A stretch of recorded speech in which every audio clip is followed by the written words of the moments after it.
De acordo com o DataSUS, entre janeiro de 2018 a dezembro de 2022, foram registrados mais de 9 mil óbitos por embolia pulmonar no Brasil. A gente acompanhou pela mídia nessa semana que a modelo e influencer Luana Andrade veio a óbito por embolia pulmonar maciça enquanto realizava uma cirurgia de lipoaspiração. Para falar sobre esse assunto, a gente conversa com o médico cardiologista, Dr. João Paulo de Andrade. Doutor, seja muito bem-vindo à nossa casa mais uma vez. Obrigado. E que legal a gente falar de um assunto que essa semana acho que está todo mundo em dúvida e falando, né, doutor? É verdade. É um assunto bem em evidência, né? Evidência. Quando a gente fala embolia pulmonar, doutor, a gente fica pensando só em alguns órgãos do corpo. Sim. Queria que o senhor contasse para a gente como que ela acontece. Tá. Bom, a embolia pulmonar, ela é a principal causa que leva à embolia pulmonar, é um pequeno coágulo de sangue que habitualmente se forma na veia da perna, na batata da perna, habitualmente é onde ele se forma. E ali ele forma um trombo, um coágulo de sangue. Esse coágulo muitas vezes se fragmenta em pequenos pedaços que a gente chama de êmbolo. Esse coágulo, ele, quando sai da veia da perna, ele vai em direção ao coração. E aqui só para exemplificar, esse coágulo ele chega até a veia, que a gente chama de veia cava, entra no coração e do coração esse coágulo se mistura com o sangue. Esse sangue que precisa ser oxigenado, ele é levado em direção aos vasos pulmonares. E ali ele entope aquele vaso que irriga o pulmão, que a gente chama de embolia pulmonar.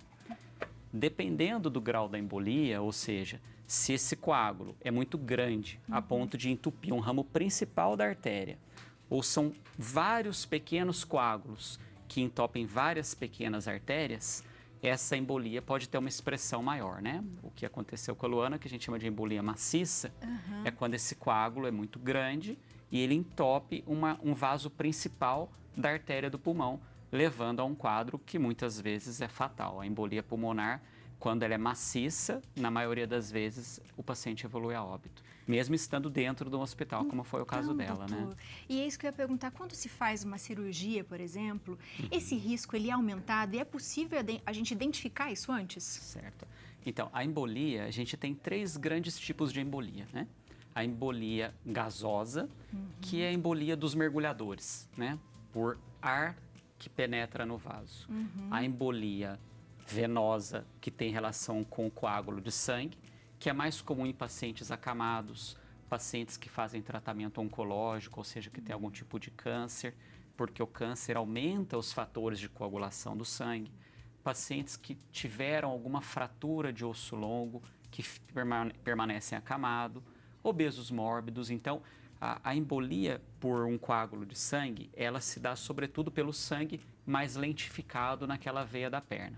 Então, aquele sangue que flui de forma mais lenta, em um determinado momento ele forma um coágulo. Quando ele forma aquele coágulo, ele pode desprender da veia da perna, migra em direção ao coração, causando a embolia.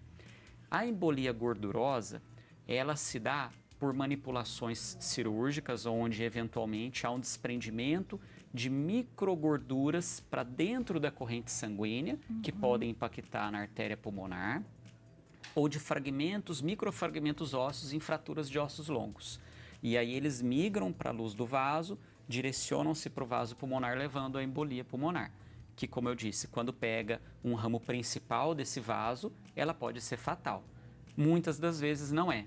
Então, aquele paciente, por exemplo, que fez uma viagem longa de avião ou de ônibus, foi 2 dias, às vezes, de ônibus viajando, ele pode formar um coágulo na veia da perna e a primeira manifestação seria dor e inchaço na veia da perna, que é o momento dele procurar o médico, muitas vezes de pronto-socorro, agendar consulta, às vezes esse tempo é lento. Então, ele foi até o hospital, faz habitualmente um exame chamado de ultrassom Doppler e a gente identifica aquele coágulo. Aquele coágulo identificado é iniciado o anticoagulante. Aí você consegue reduzir em mais de 95% o risco do paciente evoluir para embolia. Mas muitas das vezes o paciente tem essa dor, acha que é uma distensão muscular, ele faz massagem, faz uma drenagem porque inchou a perna, e aí esse trombo se desprende em pequenos fragmentos e leva à embolia, que a manifestação principal seria um quadro de dor súbita no tórax, acompanhado de falta de ar importante. Aí é ida imediata ao hospital, realmente. E doutor, no caso de uma cirurgia, é possível que isso tenha se formado na cirurgia, por exemplo, é uma lipoaspiração, a gente está tratando de gordura, como o senhor falou. Exato. Então, de repente, uma gordura que estaria ali para ser lipoaspirada, vamos dizer assim, ela migrou. Ela migra para o vaso através da permeabilidade da parede do vaso. Esses microfragmentos de gordura se direcionam para a luz do vaso e ali eles se aglomeram e impactam no vaso pulmonar.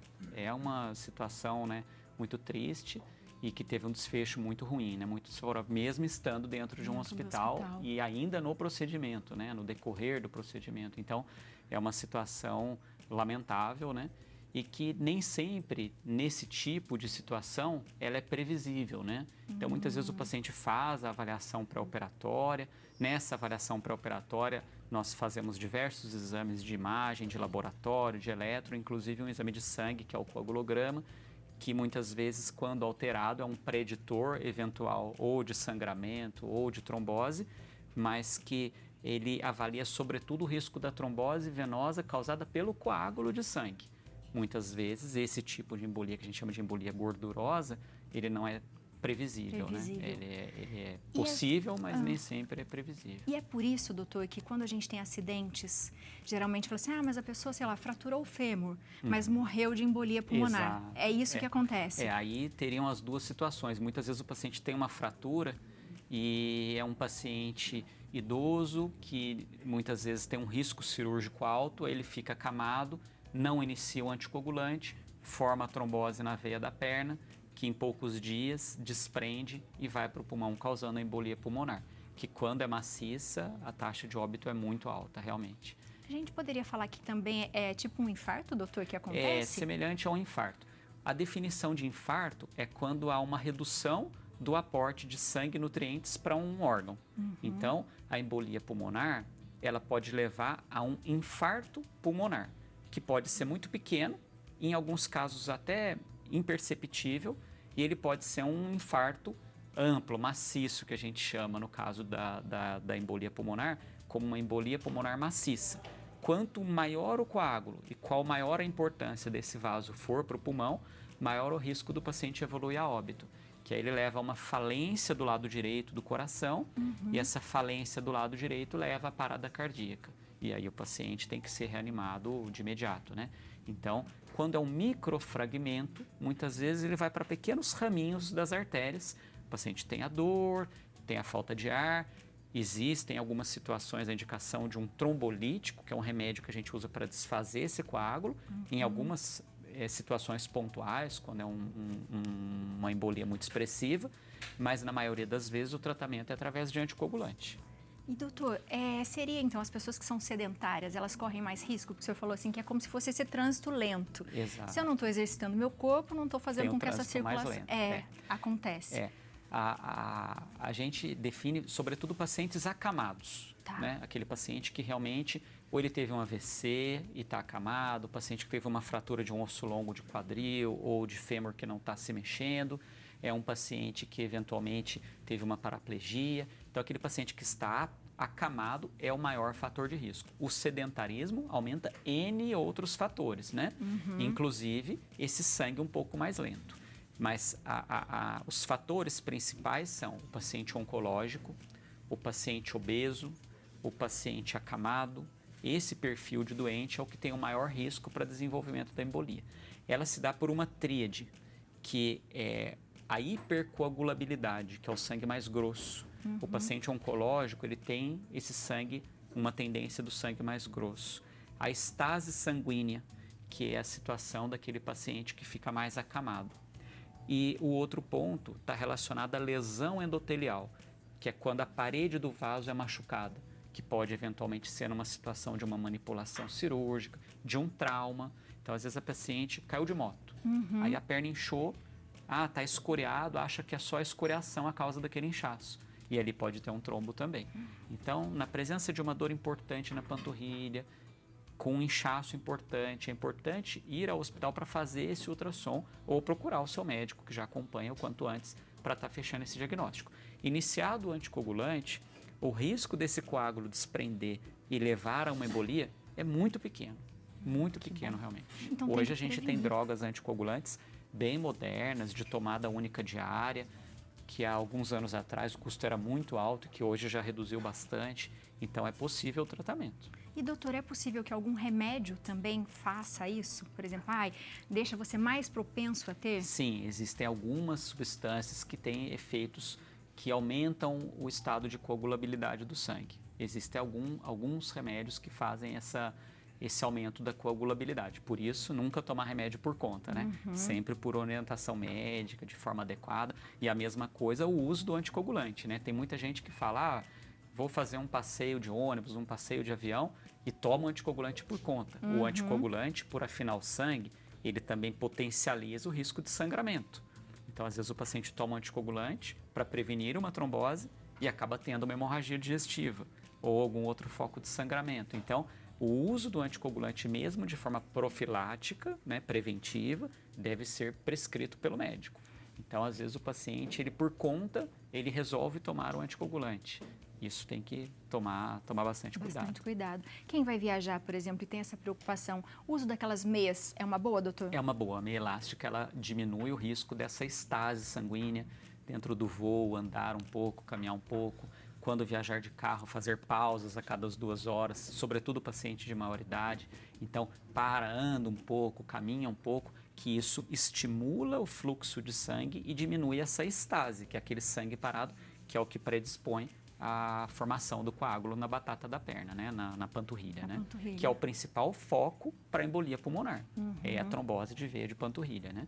Então, tem essas 3 causas principais, a gordurosa, que é pela manipulação osso longo, a gasosa, que é a despressurização, e a embolia causada pelo coágulo, que o principal ponto é a veia da perna. Para tratar, vai ser com anticoagulante? Anticoagulante, isso. E como que a gente mantém isso, doutor, para que não aconteça? É a vida inteira o anticoagulante? O que tem que fazer? Aí tem situações pontuais, né? Existem situações em que o paciente tem uma predisposição genética a desenvolver coágulos, como, por exemplo, as trombofilias, onde o paciente tem fatores de coagulação alterados. E nessa situação, ele tem maior tendência em formar coágulos. Aí, nesses casos, muitas vezes a gente indica o anticoagulante para o resto da vida. Existem situações em que o paciente, tomando o anticoagulante, ele tem sangramento. E aí ele não pode tomar o anticoagulante, mas ele precisa de um recurso para impedir que aquele coágulo desprenda. E aí a gente implanta um sistema chamado de filtro de veia cava.